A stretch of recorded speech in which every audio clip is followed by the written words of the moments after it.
kita berdoa terlebih dahulu. Oke, siapa yang mau pimpin doa? Iya. Ya, silakan Irfan.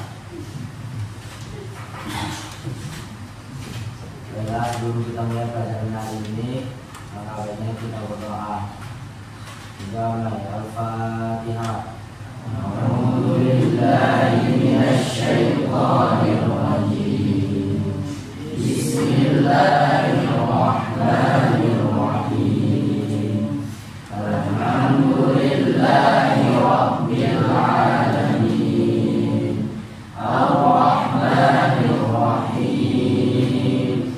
Maliki yaumiddin. Iyyaka na'budu wa iyyaka nasta'in.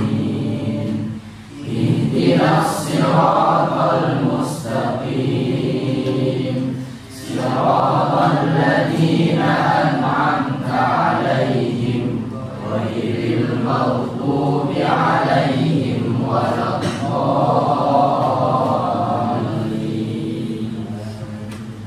Rabbi zidni ilman warzuqni fahma. Rabbi shrah li sadri wa yassir li amri wahlul 'uqdatam min lisani yafqahu qawli. Baik adik-adik, selanjutnya sebelum kita belajar masuk kepada materi, kita akan ice breaking dulu agar adik-adik sekalian semangatnya. Jadi ice breaking-nya namanya tepuk semangat velocity. Nah, seperti apa tepuknya? Tepuknya gini. H, U, ha, well, gitu ya, well ya, Oke, bisa? Bisa semuanya? Bisa? Yang semangat ya, yang semangat. Ya, H dulu ya, H, U. Nanti itu H, U, well, gitu ya. Oke, siap. 1. Are you ready? Oke. Tepuk semangat velocity.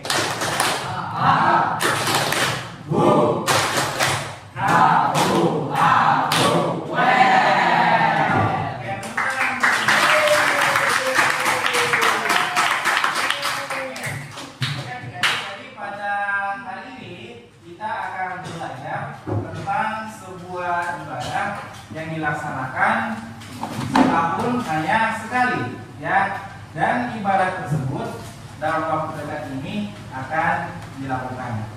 Nah, seperti yang sudah ada di PPT, ya, bisa lihat semuanya? Bisa ya, bisa lihat semuanya? Oke, jadi pada hari ini kita akan belajar materi tentang ibadah kurban, ya, ibadah kurban. Kita akan mencari tahu, belajar apa sih makna kurban itu, kemudian hukum kurban itu hukumnya apa, apakah wajib, sunnah atau seperti apa. Kemudian akan teladan, ya, maksudnya teladan karena ibadah kurban ini berkaitan dengan kisah Nabi. Siapa yang tahu Nabi? Dengan anaknya Nabi Ismail. Kita langsung masuk aja ke pembahasan. Yang pertama yaitu ada pendahuluan. Nah, seperti yang sudah saya jelaskan tadi, jadi setiap tahun itu umat Islam akan merayakan beberapa hari raya. Ya, ada 2 ya. Yang pertama yang telah kita lakukan yaitu hari raya Idul Fitri. Itu berkaitan dengan puasa Ramadan. Nah, kemudian ada juga setelah Idul Fitri yaitu hari raya Idul Adha. Idul Adha ini biasanya disebut juga dengan hari raya Kurban. Nah, sangat erat kaitannya dengan ibadah haji. Haji di mana sih? Di Mekah. Ya, Mekah ya. Oke. Selanjutnya. Nah, tujuan pembelajaran. Nah, diharapkan setelah mengikuti pembelajaran ini, setelah saya paparkan materinya, diharapkan adik-adik sekalian yang pertama itu mampu menjelaskan pengertian dari ibadah kurban. Ya. Kemudian yang kedua, itu dapat menyebutkan dalil-dalil berkurban, ya, baik di dalam Al-Quran maupun di dalam hadis. Kemudian yang ketiga yaitu menjelaskan syarat dan ketentuan hewan kurban, karena tidak semua hewan bisa dikurban. Ya, ayam bisa dikurban tidak? Bisa tidak? Nah, nanti kita akan pelajari umurnya berapa, hewan seperti apa yang bisa dikurban. Kemudian yang keempat yaitu meneladani sikap Nabi Ibrahim alaihissalam dan Nabi Ismail alaihissalam. Dan yang kelima yaitu menginternalisasi nilai-nilai keikhlasan, ketaatan dan kepedulian sosial dalam kehidupan santri dan sebagai santri. Ya, oke. Baik, yang pertama itu ada pengertian kurban. Ya, pengertian kurban. Nah, jadi secara bahasa kurban itu berasal dari kata qurba, ya, yang berarti dekat. Nah, dekat ke siapa ini maksudnya? Dekat ke dia apa dekat ke siapa? Jadi dekatnya itu dekat ke Allah Subhanahu wa Ta'ala. Gitu ya. Kemudian ada pula secara syariat. Nah, secara syariat, jadi kurban adalah sebuah bentuk ibadah itu melaksanakan penyembelihan hewan tertentu ya, karena tidak semua hewan bisa disembelih. Biawak nggak bisa disembelih, ya. Iya, paling lele, ya. Nah, atas dasar perintah Allah Subhanahu Wa Taala dan petunjuk Rasulullah Shallallahu Alaihi Wasallam, dengan harapan dapat mendekatkan diri kepada Allah. Nah, sedangkan dalam istilah ilmu fikih, hewan kurban itu biasa disebut dengan nama al-ubiyah, yang bentuk jamaknya al-adhiyah. Nah, ubiyah itu artinya menyembelih hewan pada waktu matahari naik di pagi hari, pada hari raya Idul Adha. Hari raya Idul Adha itu jatuhnya pada tanggal berapa? Ya, itu dalam kalender Masehi. Ya, berapa Ivan? 10. Nah, cakep. Jadi 10 Zulhijjah. 10 Zulhijjah. Kemudian hari tasyrik itu tanggal 11, 12, 13 Zulhijjah. Oke, selanjutnya yaitu hukum kurban. Nah, pelaksanaan kurban itu hukumnya adalah sunnah muakkadah. Artinya sangat dianjurkan bagi yang mampu. Jadi kalau misalnya adik-adik kalian orang tuanya mampu secara finansial, secara ekonomi, maka sebaiknya berkurban ya. Terus gimana Ustaz kalau misalnya ada orang yang pengen berkurban tapi ngutang? Coba ada yang mau keluarin pendapatnya? Gimana? Bisa nggak itu? Tidak. Bisa tidak? Kenapa tidak bisa? Ya. Jadi ada dua pendapat ya. Selagi orang tersebut dia mampu untuk melunasi, kemudian tidak ada hibahnya untuk pinjamannya itu, maka tidak apa-apa. Tapi yang kedua sebaiknya tidak usah, karena jangan sampai memaksakan diri untuk bisa berkurban. Apalagi kalau gengsi-gengsian kan.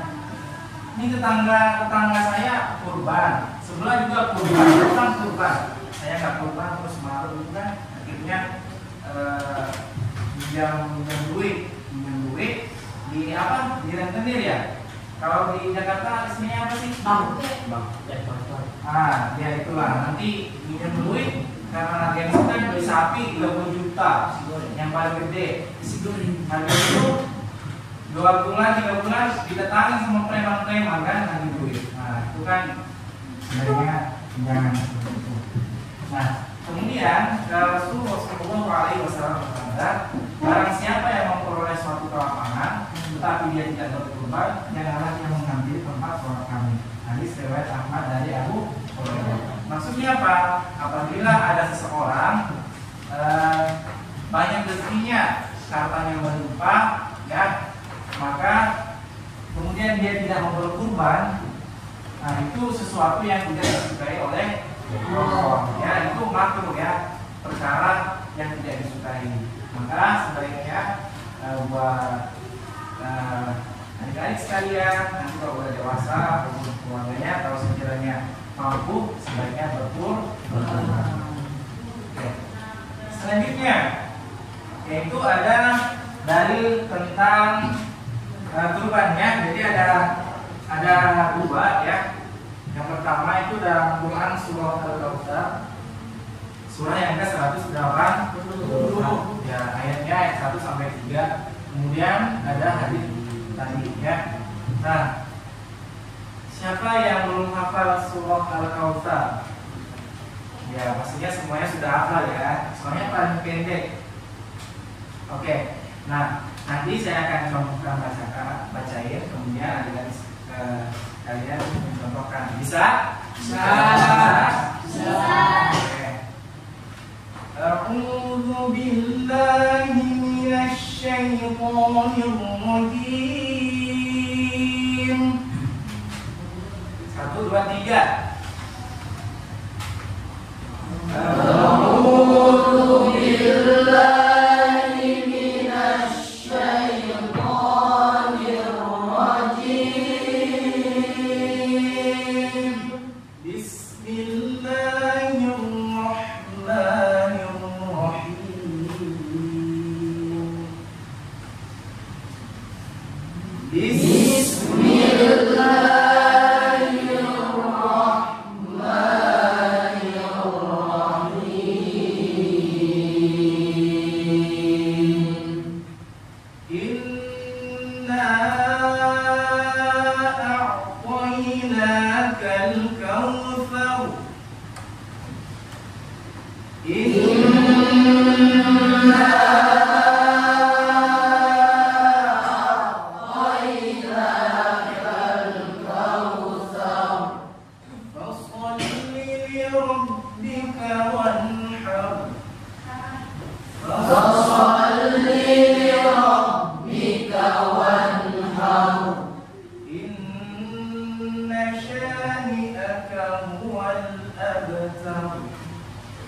Siapa yang membaca artinya?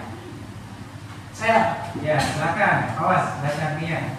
Artinya, sungguh kami telah memberi Muhammad nikmat yang banyak, maka laksanakanlah salat karena kami dan berkurbanlah sebagai ibadah dan mendekatkan diri kepada Allah.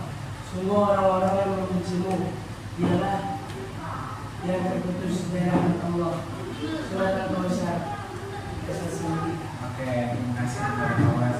Oke, jadi maksud dari ayat ini seperti tadi yang sudah dijelaskan ya. Jadi ketika Allah itu sudah memberikan nikmat yang begitu banyak ya, punya kesehatan, punya rezeki yang berlimpah.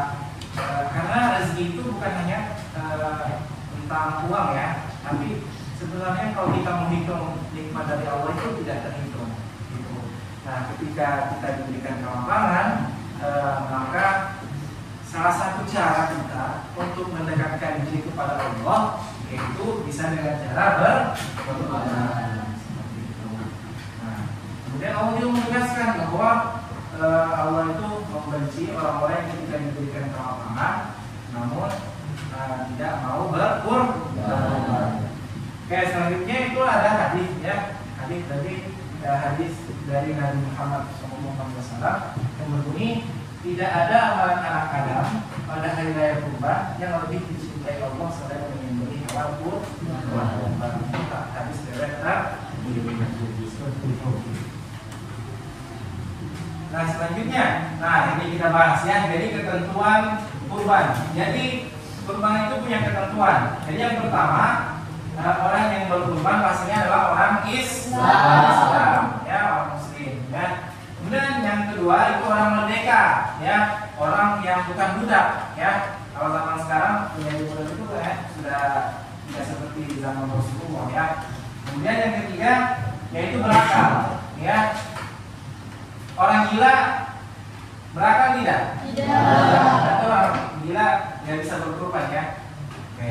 Kemudian yang keempat yaitu mampu menyediakan hewan kurban. Jadi kalau tidak mampu tidak usah berkorban. Ya. Kemudian yang kedua, nah jenis hewan yang diperbolehkan untuk dijadikan hewan kurban itu ada berapa? Ada lima. Ada empat ya, ada empat. Yang pertama ada unta, kemudian ada sapi, lalu kerbau, lalu ada kambing atau biri-biri ya. Kambing sama biri itu bedanya ada istilah semua apa namanya. Nah, kemudian ada pula ketentuan hewan-hewan tersebut. Nah, jadi nggak asal dia sapi, jadi bisa dikurban, tapi harus ada ketentuannya lagi, ada syarat-syaratnya. Nah, yang pertama hewan tersebut itu harus sehat, ya harus sehat dan tidak menimbulkan bahaya. Misalnya apa? Misalnya sapi, terus ternyata dia terinfeksi ada virus. Nah itu kan kalau misalnya dikurban kemudian dibagi-bagikan ke masyarakat, nah nanti bahaya ya untuk kesehatan masyarakat. Jadi makanya kalau sebelum berkurban itu biasanya dari dinas-dinas terkait, misalnya dinas kesehatan dan lingkungan hidup itu biasanya akan melakukan cek kesehatan hewan-hewan yang akan dikurbankan. Kemudian yang kedua yaitu organ tubuhnya lengkap, tanduknya tidak patah, terus matanya tidak buta, tidak pincang, telinganya tidak cacat, tidak sakit dan tidak kurus kering. Ya, jadi hewan yang mau dikurban itu harus lengkap fisiknya ya. Tanduknya harus ada dua, kemudian tidak pincang, tidak ada luka, kemudian telinga yang tidak cacat, tidak sakit, apalagi milih hewan kurban yang kurus kerempek ya, kurus kering ya. Kalau hewan kurban yang kurus terus yang mau dibagi apa? Kan tulangnya doang kan? Tulang. Kemudian yang ketiga yaitu telah cukup umur. Nah, tidak terlalu tua dan juga tidak terlalu muda. Itu ada syaratnya.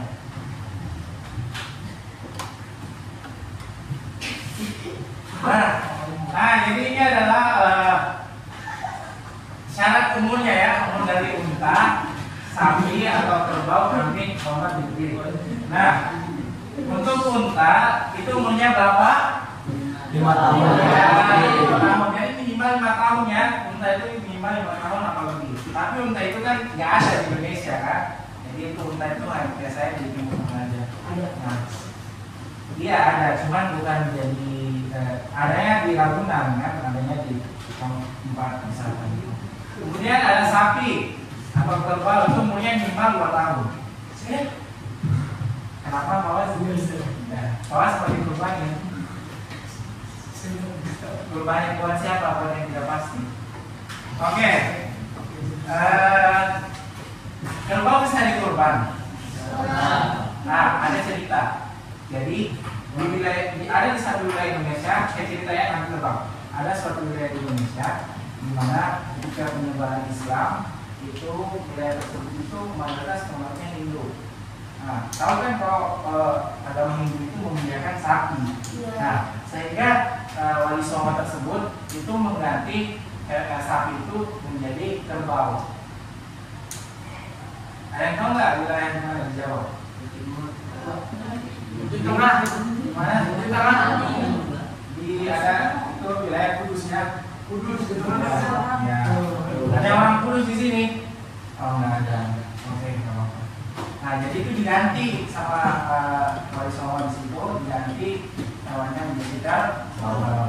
Kemudian untuk kambing itu sama umurnya itu minimal 2 tahun. Kalau ada domba atau biri, nah 1 tahun. Atau setidaknya dia telah berganti giginya, sudah berganti. Oke, selanjutnya. Nah, yang ketiga yaitu jumlah hewan dan orang yang berkurban. Kalau sapi itu minimal berapa orang? 7. Kalau sapi minimal, kalau misalnya mau patungan itu satu sapi itu boleh untuk 7 orang. Ataupun misalnya untuk 1 orang mau kurban 1 sapi tidak apa-apa. Nah, kemudian untuk kambing dan domba itu hanya untuk 1 bisa misalnya satu kelas, misalnya kelas 8, ada patungan satu orang 100.000, terkumpul 3.500.000, terus beli hewan kurban, terus disembelih. Nah itu bukan kurban ya, tapi namanya sedekah. Ya, jadi kalau misalnya lebih dari satu orang yang kurban untuk kambing atau domba, patung-patungan nih, nah itu jatuhnya bukan mau kurban, tapi bersedekah dengan cara menyembelih kambing, kan? Nah, dan itu pahala juga, tapi pahalanya jadi pahala sedekah, bukan pahala berkurban. Kemudian yang keempat, nah waktu dan tempat penyembelihan kurban. Waktu penyembelihannya itu setelah selesai sholat Idul Adha, ya, tanggal 10 Dzulhijjah. Kemudian bisa lagi 3 hari sebelumnya, itu hari tasyrik 11, 12, dan 13 bulan Dzulhijjah. Nah, untuk penyembelihannya itu boleh dilakukan pada siang atau sore, ya, pada hari-hari yang telah disebutkan itu.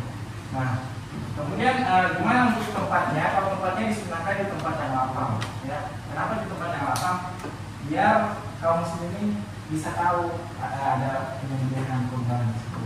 Jangan sampai kurbannya minta ke masyarakat, terus kurbannya sembunyi-sembunyi, gitu kan? Kurbannya di dalam apa yang tidak ketahuan, terus dari kurbannya dikorupsi sendiri, ya. Kemudian yang kelima itu ada pembagian daging kurban. Nah, daging kurban itu dibagikan kepada fakir miskin. Nah, dan itu harus dalam keadaan mentah, ya. Tidak dibagikan sudah dimasak rendang atau masak gulai, ya. Tapi harus dalam keadaan mentah. Nah, kemudian orang yang berkurban disebut dengan shahibul kurban. Nah, kemudian kalau yang misalnya saya berkurban 1 ekor kambing, maka kalau saya mau, saya mempunyai hak atas kambing itu sepertiga dari kambing tersebut. Misalnya kalau udah dipotong nih, kambingnya misalnya semuanya 14 kilo, nah dagingnya 14 kilo. Kemudian saya mengambil, berarti di atasnya itu kurang lebih 3-4 kilo. Nah sisanya itu dibagikan.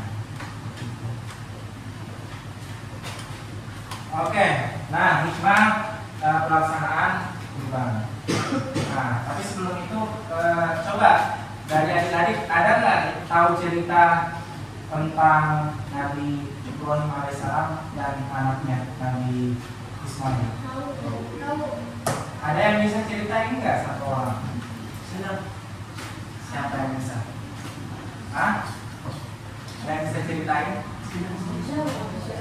Bisa, coba. Di sana di tempat duduknya. Yang kita aja. Gimana? Ya. Jadi istrinya Ibrahim yang kedua dan satu belum. Jadi mimpi kalau Yusuf membantu satu anaknya Ismail. Jadi Ismail ini kalau nggak salah Ibrahim ini ngasih tahu ke Ismail kalau mau dipertahankan. Ya Ismail itu ikhlas karena saya ikhlas buat apa gitu kan. Udah habis itu pas dikorban tiba-tiba jadi seekor kambing. Iya kambing domba ya domba. Seekor domba. Jadi kan aku harus introduksi.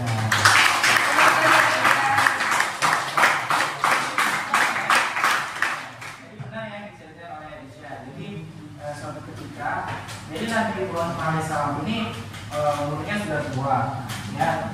Sekian lama beliau minta keturunan, akhirnya ketika umurnya sudah tua, baru diberikan anak, yaitu Nabi Ismail alaihissalam. Sudah diberikan cobaan itu, tiba-tiba suatu malam Nabi Ibrahim alaihissalam bermimpi, diperintah oleh Allah untuk menyembelih anaknya, yaitu Nabi Ismail alaihissalam.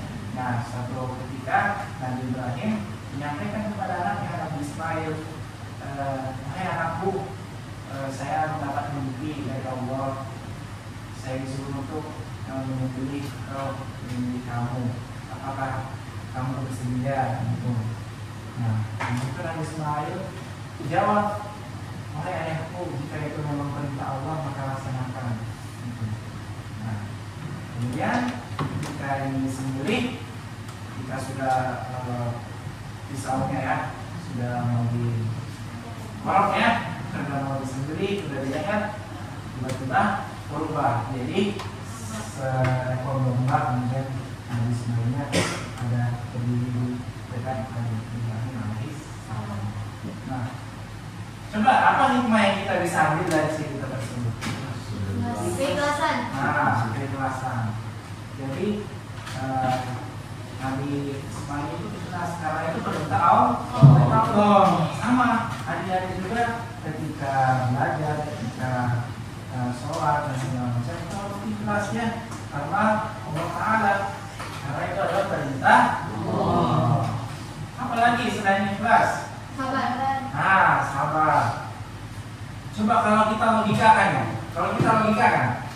orang tua mana yang mau anaknya itu disembelih? Coba.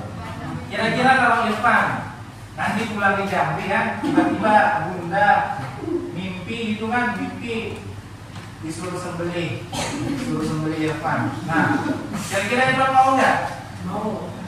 Nah, kalau kita nggak punya ketakwaan dan ketaatan yang begitu besar itu nggak mau pasti, ya sulit itu ya. Tapi bagaimana nanti Ibrahim dengan anaknya yang sudah lama-lama dinantikan ternyata disuruh untuk disembelih, dikembangkan, ternyata anaknya mau. Seperti itu. Nah, selain sabar apa lagi? Kenapa? Ketakwaan.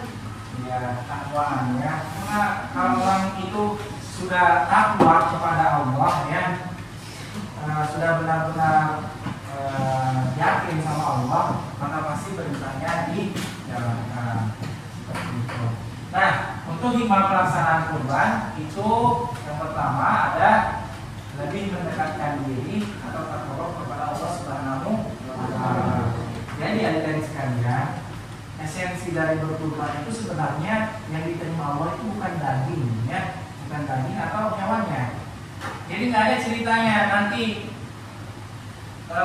hidup ketika hidup misalnya si Ical kurban sapi 20 ekor, terus ada cerita nanti kalau meninggal sapinya itu jadi kendaraannya itu menuju surga. Enggak ya. Jadi yang Allah terima itu adalah ketakwaan ya. Bagaimana kalian berkurban itu karena emang benar-benar takwa kepada Allah Subhanahu wa Ta'ala, akhirnya mendekatkan diri kepada Allah Subhanahu wa Ta'ala, bukan karena pengen pamer, pengen dilihat ya, pengen dibilang Pak Ical kurban 20 ekor gitu kan. Nah, kemudian yang kedua yaitu melatih diri agar bersikap tidak rakus dan tidak iri. Karena kalau kita berkurban kan pasti dagingnya nanti dibagiin kepada yang kurang mampu. Dan yang ketiga yaitu mendidik diri untuk lebih peduli kepada sesama. Nah, jadi hari raya kurban itu mungkin ada, ya pasti ada orang-orang di sekitar kita yang mungkin hidupnya berkekurangan atau ketidakcukupan, tidak pernah makan daging, itu pasti ada. Nah, jadi di momen inilah makanya kita orang yang berkurban itu peduli terhadap sesama. Nah, dengan dia berkurban kemudian dibagikan kepada fakir-fakir miskin, orang yang kurang, akhirnya orang-orang tersebut bisa merasakan nikmatnya daging sapi itu seperti apa, daging kambing itu seperti apa. Lalu yang keempat yaitu menjauhkan diri dari sikap tamak, rakus, ingin menang sendiri, semena-mena kepada orang lain. Jadi pelajaran dari kita berkurban ini banyak sekali ya, terutama tentang melatih keikhlasan, kesabaran ya. Nah, maka sekarang kita akan masuk pada diskusi dan presentasi kelompok. Silahkan masing-masing kelompok siapin satu orang yang buat nyatet. Nah, Jadi ada topik yang didiskusikan. Yang pertama, ini kelompok 1 ya, kelompok 1, 2, 3, dan kelompok 4. Nah, oh iya, kelompok 5. Jadi ada 5 kelompok ya. Kenapa? Ini kelompok 1, ini kelompok 2, 3, 4, 5 ya. Nah, untuk topik yang akan dibahas oleh kelompok 1, silakan didiskusikan. Topiknya silakan tulis. Topiknya itu tentang kurban atau gaya hidup.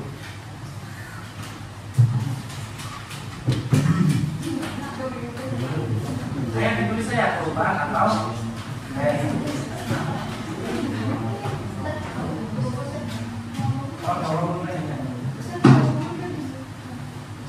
Nanti pinjam yang punya pulpen. Nanti bisa pinjam pulpen. Nah, jadi untuk kelompok yang pertama temanya yaitu kurban atau gaya hidup. Nah, permasalahannya zaman sekarang banyak orang yang bisa beli mahal-mahal, ya kan, beli barang-barang mahal kemudian jalan-jalan daripada berkurban. Nah, yang didiskusikan mengapa fenomena tersebut terjadi. Ya, kenapa sih ada orang yang bisa beli rumah, bisa beli barang-barang mahal, bisa, tapi untuk berkurban itu tidak bisa. Nah, itu menurut kelompok kalian itu kenapa? Dan solusinya itu gimana?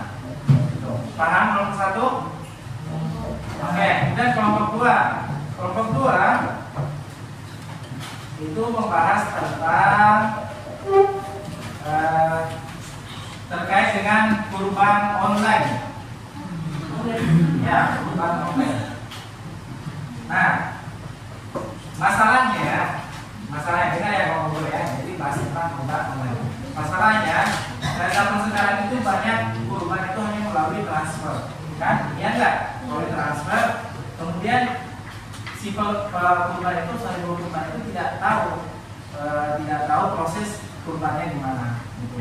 Nah, yang didiskusikan apa sisi positif dari adanya kurban online dan sisi negatifnya. Gitu. Misalnya kalau orang kurban online misalnya lebih mudah, tapi positifnya misalnya tidak tahu dikasih dagingnya disebarin ke siapa aja, gitu, kan?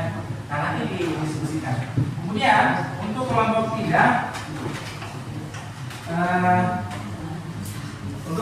3, yaitu diskusinya tentang santri dan kurban. Santri dan kurban harus aktif atau pasif. Nah, intinya untuk kelompok 3, masalahnya banyak ketika kurban di pondok itu santri menjadi penonton saat berlama kurban. Nah, ini nanti kalau misalnya tidak sesuai sama yang ini, nanti Bapak nanti kalian jelasin dulu ya. Nah, yang didiskusikan yaitu apa saja peran aktif santri dalam kegiatan peran di pondok. Nah, mungkin teman-teman kelompok 3 selama di pondok ini punya peran. Jadi mungkin ada yang nyuci jeroan, ada yang ngapain. Nah, itu nanti diskusiin ya. Gitu. Kemudian untuk kelompok 4, mana kelompok 4? Ya, kelompok 4 itu terkait dengan pembagian daging kurban apakah. Nah, permasalahannya kadang pembagian daging kurban itu tidak merata, ya. Kadang ada tetangga yang dapat, kadang bahkan ada satu yang tidak dapat. Nah, yang didiskusikan menurut kelompok 4 pembagian daging kurban yang ada itu seperti apa, gitu ya, seperti apa, gitu. Nah, kemudian bagaimana cara untuk membuat pembagiannya itu biar adil, ya. Jangan sampai kan tetangga pilih kasih kan, misalnya nih karena saya kurban banyak, kemudian yang dikasih cuma tetangga-tetangga yang dekat, gitu kan. Kemudian ada yang enggak. Nah, jadi kalau dalam pandangan kelompok 4 itu gimana biar adil gitu? Atau misalnya untuk pengurus masjid, ya, jangan cuma keluarga dari pengurus masjid yang nimun daging, terus banyak keluarga nggak dapat. Paham? Paham? Oke. Kemudian kelompok 5. Nah, kelompok 5 itu mengenai makna kurban. Masalahnya ya, problematikanya, banyak orang yang berkurban tiap tahun, tapi akhirnya tidak berubah. Maksudnya kan pasti ada orang yang berkurban yang untuk pamer, untuk dia. Sekarang saya tanya, itu pejabat-pejabat yang korupsi itu pasti itu kurban itu tiap tahun. Dia kan banyak duitnya kan, pasti kurban 20 ekor, 10 ekor, tapi harganya itu tidak berubah ternyata. Nah, yang didiskusikan bagaimana menurut kelompok 5 bagaimana caranya agar kurban itu bisa mengubah karakter seseorang. Ya, bagaimana cara kurban itu mengubah karakter seseorang. Yang menurut kalian aja, misalnya caranya jangan hanya berturbannya, tapi orang yang berturban juga harus tahu esensi dari kurban itu untuk apa, seperti itu ya. Oke, sudah jelas? Jelas ya, saya rasa jelas ya. Nah, saya memberikan waktu untuk diskusi 5 menit ya. Dari sekarang, silakan diskusi. Siapa?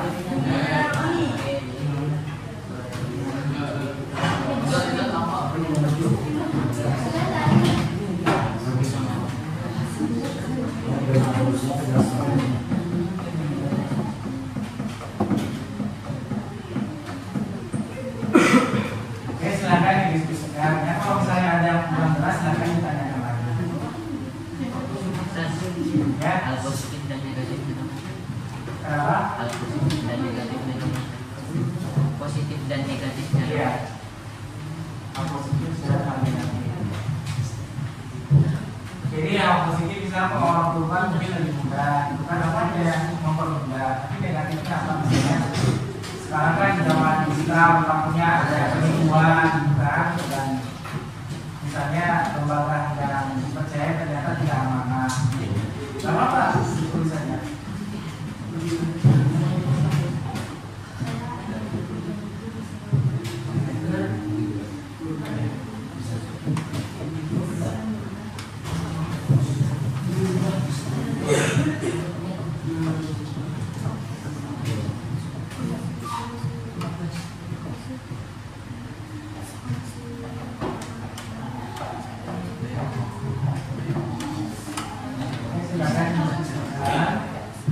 Nanti silakan satu orang perwakilan saja ya. Silakan nanti berdiri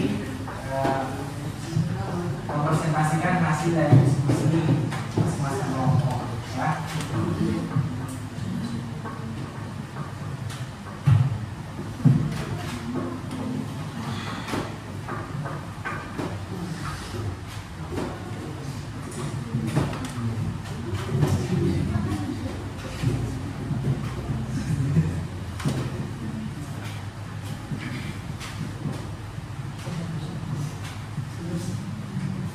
Ada yang sudah selesai kelompoknya? Saya sudah. Sudah. Kelompok 1 sudah, kelompok 2 sudah. Kelompok 5 belum. Kelompok 5 belum ya. Kelompok 4 sudah. Kelompok 3 kelompok 3 itu kan tentang santri ya. Jadi santri kalau kesidang kurban itu apa aja yang sebaiknya dilakukan dan pengelolaan. Dan giliran ketika bakar sapi aja majuan, tapi potong-potong sudah maju. Ya, ya.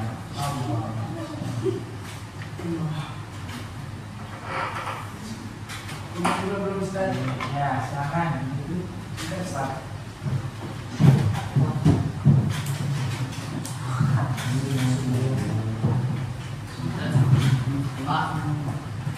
Ya, mulai ya. Ya.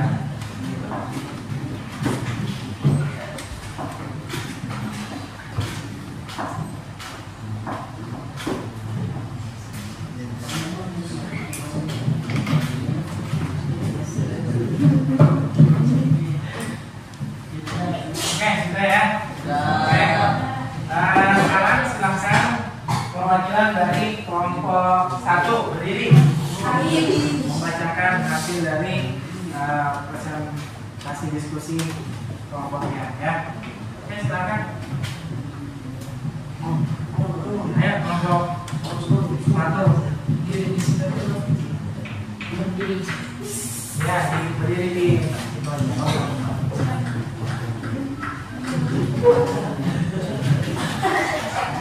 ayo, nggak apa-apa, berdiri aja. Ya. Oke, untuk kelompok lain didengarkan ya jawaban pertanyaannya. Salam ya, salam. Ya, silakan. Assalamualaikum warahmatullahi wabarakatuh. Waalaikumsalam warahmatullahi wabarakatuh. Oke, sekarang saya akan menjelaskan apa itu kurban atau gaya hidup. Banyak orang lebih memilih belanja mahal atau liburan daripada berkurban karena beberapa alasan berikut. Yang pertama, itu karena prioritas konsumtif mempengaruhi sosial media. Di era digital, media sosial seringkali menjadi platform untuk menunjukkan gaya hidup. Hal ini mendorong individu untuk membeli barang atau pengalaman yang dianggap prestisius seperti liburan mewah sebagai bentuk aktualisasi diri dan status sosial.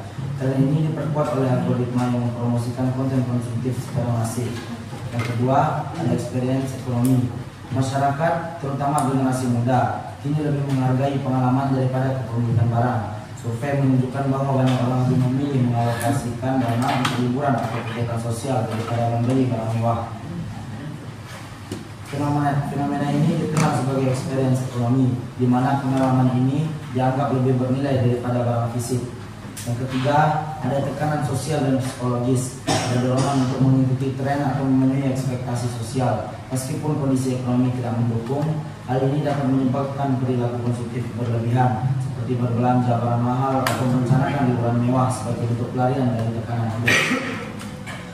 Solusi untuk menghadapinya yaitu yang pertama ada edukasi dan kesadaran finansial. Yang pertama, meningkatkan literasi keuangan dan dapat membantu individu memahami pentingnya perencanaan keuangan dan membedakan antara kebutuhan dan keinginan. Yang kedua, ada kampanye sosial dan religius, menggalakkan nilai-nilai berbagi dan kepedulian sosial melalui kampanye berbasis komunitas atau media sosial dapat menumbuhkan kesadaran akan pentingnya berkurban.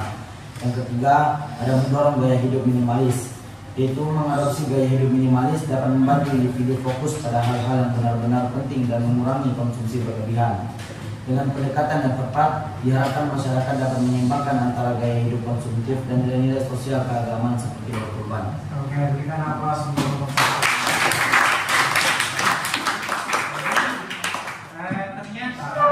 ternyata zaman sekarang itu banyak yang mementingkan untuk apa? Kebutuhan Fisik. Nah, makanya itu penting. Misalnya kita membuat rencana, misalnya kita nabung setahun ya, setahun buat persiapan kurban. Misalnya gaji kita misalnya 2 juta, nah kita nabung misalnya sebulan disisihkan untuk kurban misalnya 100.000 seperti itu. Oke, selanjutnya kelompok 2, silakan. Ya, Naufal. Assalamualaikum warahmatullahi wabarakatuh. Waalaikumsalam. Saya akan menjelaskan kurban online. Hal positif, lebih mudah dan cepat. Hal negatif, tidak mengetahui kemana daging kurban tersebut dibagikan, ke siapa, bisa saja lembaga yang dipercaya tidak amanah. Tidak tahu kondisi hewan tersebut bagaimana, apakah cacat atau sehat semua. Oke, berikan aplaus untuk kelompok kedua. Jadi terkait dengan kurban online ini sebenarnya ada positif dan negatifnya. Ya, positifnya cepat ya, bisa dari rumah tinggal cari lembaga yang mau dikurban. Nah, negatifnya itu kita nggak bisa melihat hewannya seperti apa. Namun biasanya kalau lembaganya itu bagus, terpercaya, biasanya hewan kurbannya itu difoto, dikirim kepada sohibul kurban.